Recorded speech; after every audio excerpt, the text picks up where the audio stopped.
Welcome to Speak English Podcast with your host, Georgiana, the podcast that will help you to speak English fluently with no grammar and no textbooks. Hi everyone, I'm Georgiana, founder of SpeakEnglishPodcast.com. My mission is to help you to speak English fluently. Today, let's talk about the importance of moving and studying English. Later, we'll practice grammar with a point of view story. Let's get started. Let me ask you a question. Imagine a person learning English. He or she is preparing to study a new lesson. How do you picture the scene?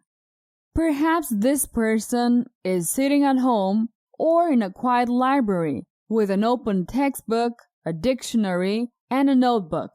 Maybe this person has been sitting for hours, almost motionless, trying to learn and memorize the content. At least that's the typical image that pops into my mind whenever I imagine an English student following the traditional method. Now let's visualize a different scene. Imagine someone walking around. Their whole body is moving.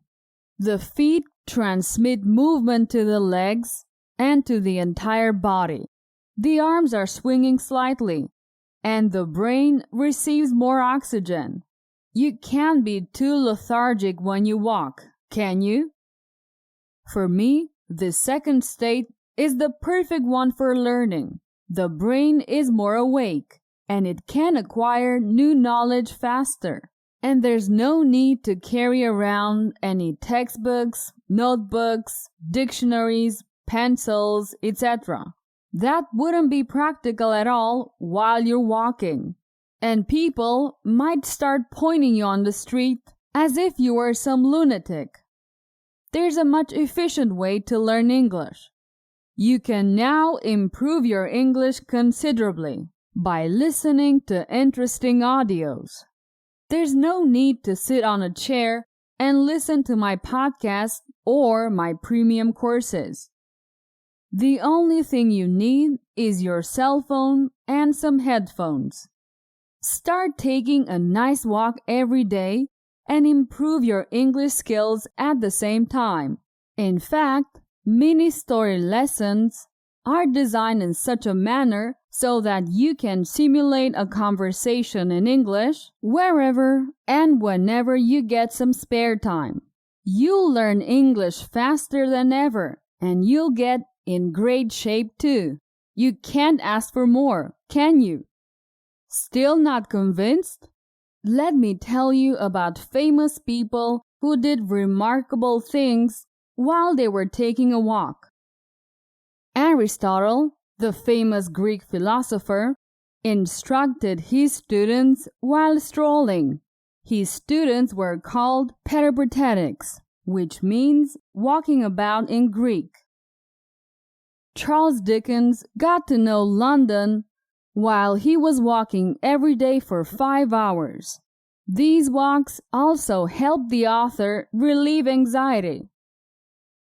Beethoven, famous composer, regardless of the weather, enjoyed taking long walks. These walks were essential for his creativity. He would always carry a pen and sheets of music paper. Sigmund Freud sometimes treated his patients during long walks. Nietzsche considered walking a necessary precondition for his writing. Every day he would set off on a 2-hour walk with his notebook. Einstein often felt like he needed to take a long walk on the beach to work out complex problems in his head.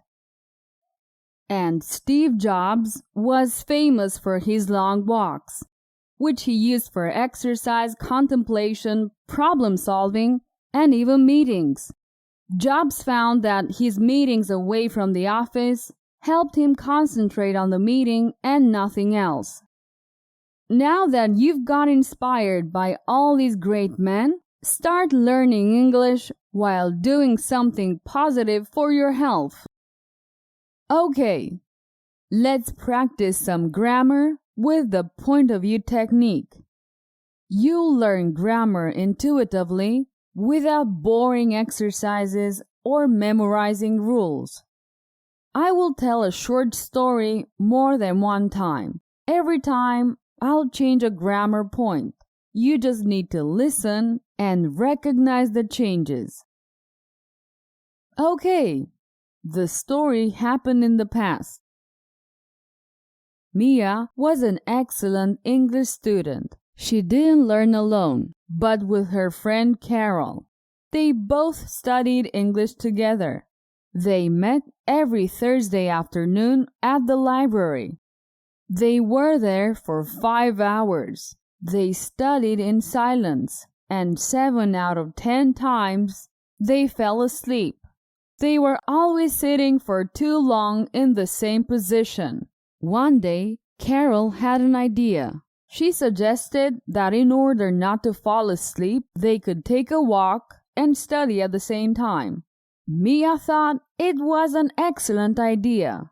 So when they met again, they were carrying their books, notebooks, and pencils. However, they realized that it wasn't such a great idea after all. One day, Mia found the Speak English Now podcast. The podcast had a different approach. They just needed to listen to the weekly episodes. It was so much easier for them to walk and learn English by listening to the podcast. They were learning much faster, had a better time learning English, and lost a lot of weight. Now imagine the situation as something hypothetical. If I wrote a story about 2 students, it would be Mia and Carol. Mia would be an excellent English student. She wouldn't learn alone, but with her friend Carol. They would both study English together. They would meet every Thursday afternoon at the library. They would be there for 5 hours. They would study in silence, and 7 out of 10 times they would fall asleep. They would always sit for too long in the same position.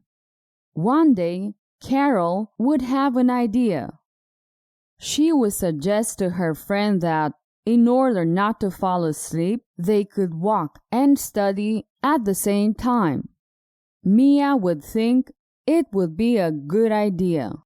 So when they would meet, they would carry their books, notebooks, and pencils. However, they would realize that it wouldn't be such a great idea after all. One day, Mia would find the Speak English Now podcast. The podcast would have a different approach. They would just need to listen to the weekly episodes.